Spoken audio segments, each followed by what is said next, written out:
We got married in 1991. Rebecca finished law school and took a job in California. I finished up my MBA and found a job in real estate consulting. We planned to have kids right away, but that didn't happen. Yeah, after 2 years of infertility treatments, I was super depressed. And I was almost ready to just give John his freedom to go find another woman who could give him children. I didn't let her go. Thankfully, instead, we got counseling and turned our focus to adoption. We explored several options, but ultimately, fully open adoption, that is, meeting and having ongoing contact with our child's birth parents, made the most sense to us. We signed up with an adoption agency. We paid our hefty fee, had a home study done, received education and counseling, and we prepared our first Dear Birth Mother letter, our marketing tool. Yeah, in short, the adoption agency and persons seeking to adopt use the letter to introduce themselves to pregnant women or an expectant couple who cannot, for any number of reasons, raise their child. If chosen by the pregnant woman, they jointly plan the birth experience and their future contact. While the child legally becomes a member of the adoptive family, the birth and adoptive families stay in contact. Our preparation for adoption was complete by December of 1993, and we began the period of waiting for a phone call.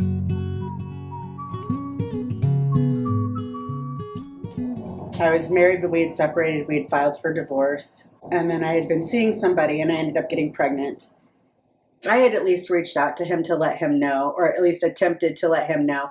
And I was told that there was no way in hell that the baby could be his and that I was just being an evil person. And so that was the end of that. And his family didn't support the fact that I was possibly pregnant with his baby. I don't even know how to describe the feelings that I was feeling, because I knew that Dean and I had already talked about trying to get back together and to make our marriage and our family work, that I didn't know how I was going to be able to tell him, because I knew it definitely wasn't his baby. And so that was very hard. A long discussion. We didn't tell anybody until after we had made the decision 100% that this is what we were going to do.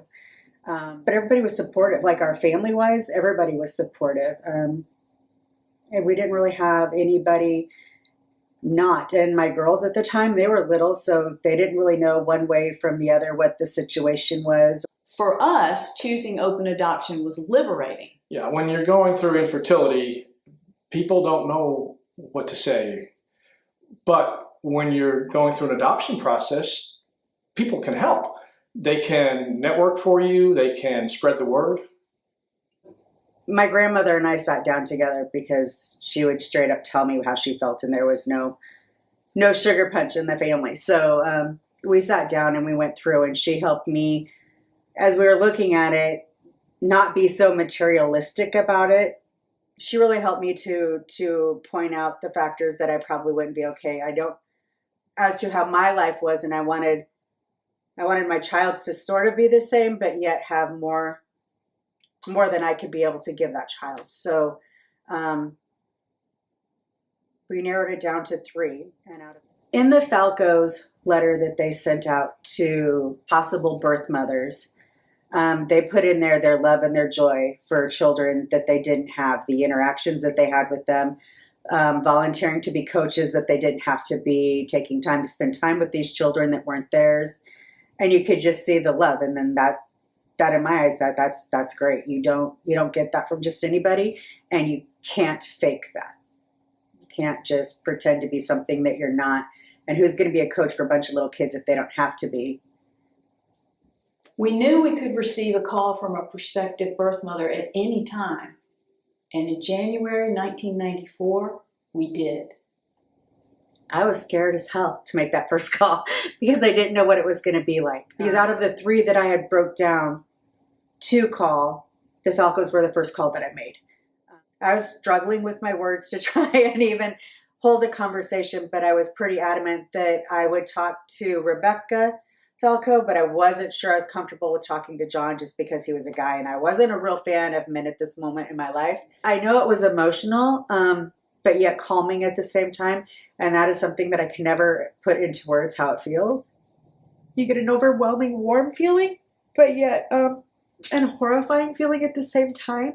The first conversation wasn't bad. It was scary, but it wasn't bad because you made it, and the Falcos made it a little bit easier for me to be the emotional wreck that I was. They didn't, they weren't judgy. They didn't, never once did it come across as I was doing it for all the wrong reasons or that anything like that. And that just made it easier for that very first interaction. And we had a few other calls after that, and they were just, it was good connections. Rochelle seemed so genuine, so real. She was vulnerable and honest about why she was making an adoption plan. Yeah, and it was also reassuring to us that she already had 3 children. So she knew what it felt like to have a child, and she was going to give up this child with that knowledge. Plus, she was really motivated to make her marriage work, to save her marriage, and this step was necessary for that plan. The Falcos were very much so family orientated, which was very important for me. They were very financially stable, which was also important for me. I didn't feel that choosing the Falcos that she would ever have to want for anything. I mean, there's always going to be issues with a child. It doesn't matter. No child-parent relationship is ever perfect. But I felt that she would be able to have things with them that there's no way I'd ever would have been able to give her. And that was important for me. The intelligence, the financial, the emotional, the spiritual, it was all in one ballgame. So I didn't have a fear with that aspect of it. After we agreed that we'd like to meet and work together, the next step was a matched meeting with a counselor from our agency. We would fly Rochelle and a companion of her choosing to California. I started planning the activities we would do, spending unpressured time together, while John worked on the travel logistics. When we went to meet the Falcos for the first time, it was my sister-in-law and I both. We were both pregnant, and we flew out to California. And we got off the plane, and we met the Falcos, and it was really weird. But it was like I was going to go see any other friend. I didn't have that emotional attachment at that point. I was trying really hard to not allow myself to get overly attached, and so I even had a shirt made for Rebecca Falco. That just said that, that she was expecting. And I just thought that was important. So that way that they knew that this was not going to be, unless they backed out, it was going to happen for them because they had been through turmoil in the past.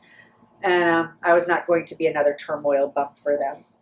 I remember seeing Rochelle for the first time and only thinking, she's lovely. I was very naive. I don't think I ever seriously thought that she might change her mind, though I have learned since that time that women do. I was just focused on following the steps that the agency had outlined and making sure that Rochelle and Maria had a good time on this vacation. And while they were with us, Rebecca toured them around Stanford, the university, downtown Palo Alto, and her law firm.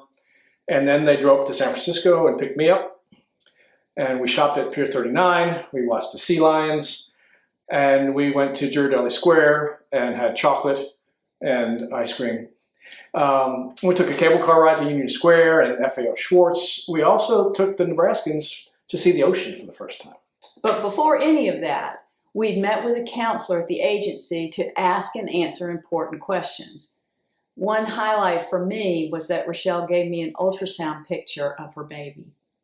I don't know if I was just scared and I didn't feel comfortable, or I don't know, but I don't remember. I mean, I know we went, but I don't remember a lot of it. I really don't. And I know counselors even called me after the fact and I would just put off that I didn't need to talk to anybody. It was done, it was over, and they just needed to leave me the hell alone because every time they called, it made it worse. Our counselor had assigned us the task of discussing a cooperative agreement to detail what we expected from each other at the hospital and after the birth. We talked about Rebecca being able to be part of some of the doctor's appointments, and I was okay with her being in the delivery room. But John Falco, I was kind of mean, and I wouldn't let him be in the birthing room. But I was great with him being at the hospital and everything else. It was just he was still a guy, and that was just uncomfortable. I was still fairly young then.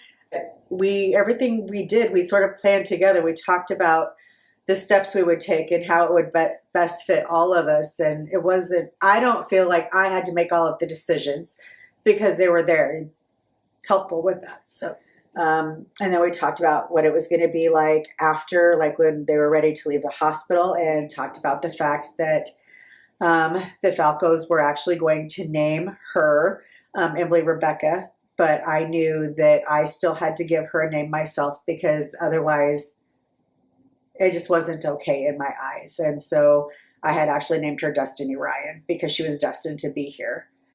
We understood that our agency would provide counseling to us and to the pregnant woman who chose us.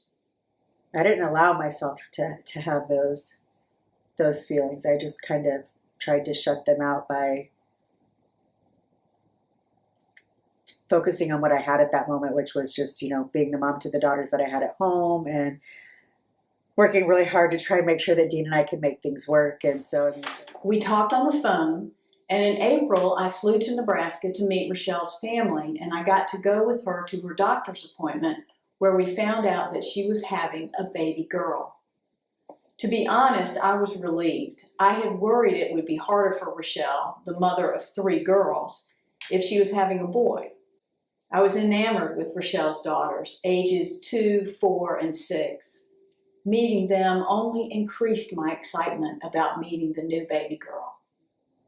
Rebecca had put something in my head during one of our earlier conversations about the fact that the way that you guys would most likely be later in life was that your children came to you because your tummy was broken, and the others were able to do that. So that's just sort of how we described everything to our kids as we were going through it, was that your tummy was broken, so I was going to carry this baby for you so you could have a baby, because that wasn't something that you would be able to do. And so I don't think for them, as little as they were, that they knew any different, and they were just okay with that. It couldn't have been as emotional and traumatizing on them when they were little because they didn't quite know. All they knew is that this was why it was happening.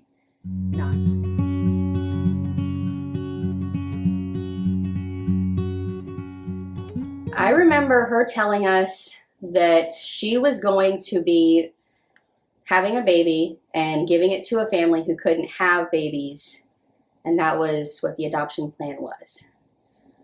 I don't really remember my reaction to it. I don't remember it being either positive or negative. It was just, I think I was just so young, I didn't really understand yet. I remember being kind of sad because we wanted to have the baby, but at the same time, I knew we were doing the right thing for the adoptive family. We went and did fun things together. We talked a lot. Goodness, the Falcos helped arrange, like making sure that everything was taken care of, whether it was financial, emotional support. I mean, maternity clothes throughout the pregnancy, and the visits and the phone calls, and always staying in touch. I mean, it was just like you just brought new people into your life. I mean, they made it a lot easier for what was going to happen. In late June, you took leave from your law firm and you drove to Nebraska with our dog Adagio. And then a little bit later, Timothy, your brother Timothy, and his wife drove the truck back to California with Adagio. Right. I ended up staying in the Royal Motel for several days, but it gave me more time to get to know Rochelle and her family, though I could sense that her stress level was rising. And then you came July 4th for the big family celebration at the lake and met everybody. That was a lot of fun. And then Rochelle was scheduled to be induced on July 7th. It was hell.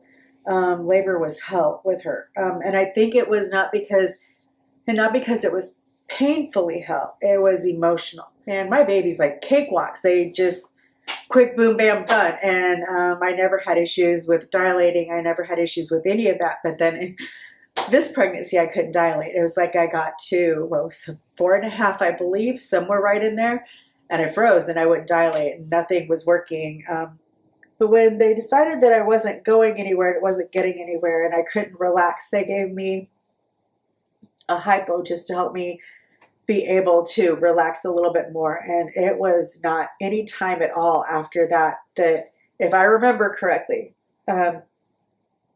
before I was dilated to 10 and actually giving birth, I had my Aunt Molly on one side of me. I had Kelly, who was Emily's biological aunt, at the other side of me, and Rebecca down watching the birth.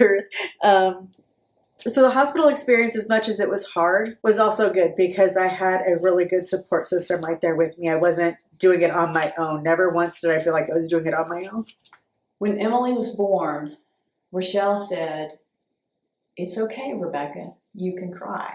She had made this baby. She was the one who experienced the pain and the struggle to bring Emily into the world, but she never once failed to include me. Rebecca came down the hall and got me from the waiting room. Emily was amazing. And for the next 2 days, Rochelle and the nurses taught us how to feed and burp and change and bathe this new baby. Even though it's for the right reasons, it was hard. My grandma didn't want to come up to the hospital. Dean wouldn't come up to the hospital. He made sure the girls were brought up, but he wouldn't. So I mean, it was really hard. It was really hard on everybody. But we just didn't talk about it. It was easier to not talk about it than it was to have to deal and have all the emotions. In the hospital after she was born, I asked them to move me away from the actual maternity ward because hearing all the babies crying constantly was a lot to take at that time. So they moved me outside of there, and they would bring Emily in anytime we asked for her to be brought in. And I still spent time with her, and I still did with her like I did with all of the others, wanting the family and friends to be able to see her and meet her. But it was very emotional. It was hard. Honestly, I think one of the hardest times in my life. When it was time to leave the hospital, I actually carried Emily out and I put her in the car to go with the Falcos. And I mean, there's been things later on in life, totally different reasons that are heart-wrenching, but never as heart-wrenching as that very moment. At that moment, you want to like just totally hate the people as much as love them. And just the initial that she wasn't going home with me and that it was actually real. I mean, because when you're at the hospital, you still get to hold her, you still get to do everything. And then, but once that step's over, everything changes. Everything changes. And that is heart-wrenching. You can't make that any better. We knew the Nebraska attorney that we had hired would take the necessary steps to begin termination of parental rights. I know I signed papers that made it legal, but I don't remember signing those papers. And I think it's just because I didn't want to. We were at the Royal Motel several days while we awaited approval from the authorities to leave the state, as required by the Interstate Compact on the Placement of Children.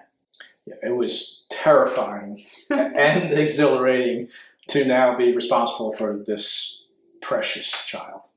We decided that we were going to go out and drink a bunch of beer and go fishing out along the canal because I didn't want to think. Just listen to music and just kick back with friends who were really close to us that knew the situation, where there was no judgment. There was nobody who was going to ask one question about anything. They were just, it was like it didn't happen for that little while because it hurt too much to think about it. So we didn't. we made it a lot easier at that moment, that very day. And then the next few days after, we still made a point to be able to go see the Falcos and Emily before they left to go back to California. And I think the girls got to hold her and do fun things like that with them at their motel. But I don't know that we spent a whole lot of extra time with them after leaving the hospital just because it was just too hard. Back in California, I had leave from my law firm until the end of September. But within the first week, Emily and I were all over town. I just had to show her off. Then my parents arrived to meet their first grandchild. I was preparing the petition for adoption of Emily I sent pictures of Emily and updates to Rochelle regularly. We assumed our agency was providing any counseling that Rochelle needed. I know that there was a few people that called me within the first few weeks of Emily being born, to let me know that there was counseling available, and I just blatantly told them I didn't need no damn counseling because, that's how stubborn I was back then, and I thought counseling was for crazy people. I don't know, but I wasn't okay with talking to strangers. That just wasn't my cup of tea. And so I didn't. And mostly it was Maria, or I kept it bottled up and chose to do really dumb things to try and just stay numb. On February 16th, 1995, our adoption of Emily was finalized. But Rochelle was never far from our thoughts. Rochelle, finally, there are two very important things I want to tell you. The first one is that I admit that when John and I first started thinking about adoption, it seemed like a second best choice to me as a way of starting a family. But when I got to know you, and as I got to know you better over the course of the months, I stopped thinking about second bestness. And when I met Emily, I knew that I would not trade this child for any other child in the world. And the second thing is, it's my commitment, it's our commitment, John's and my commitment to you, that Emily will always, always know that you love her. We didn't hear from Rochelle often, but we kept sending pictures and updates.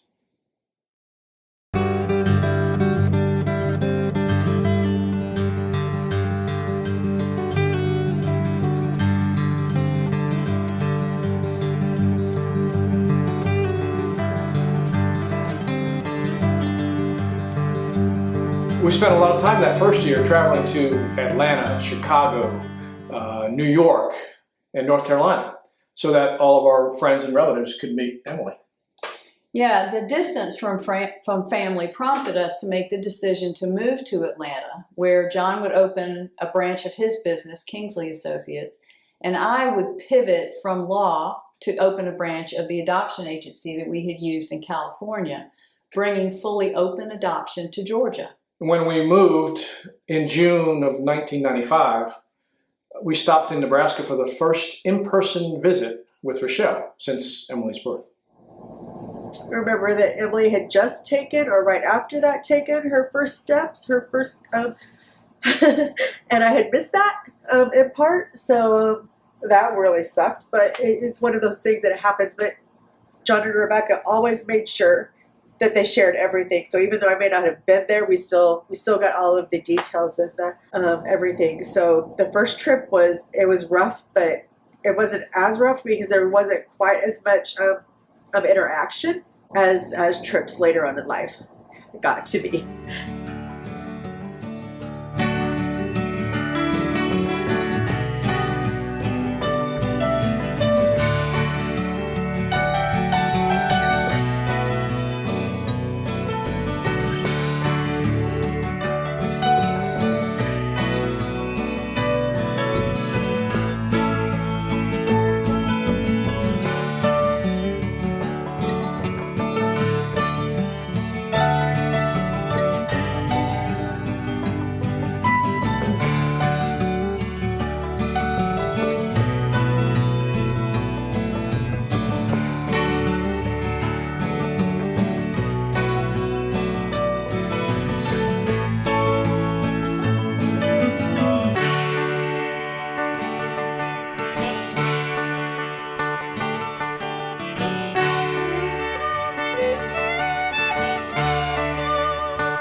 After that first visit, our lives became very, very busy.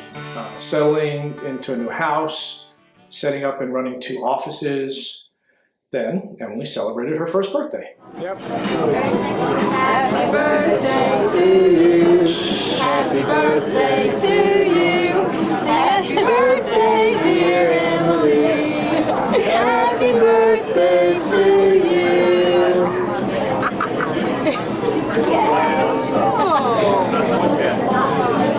Hey Emily, what do you think of your birthday cake?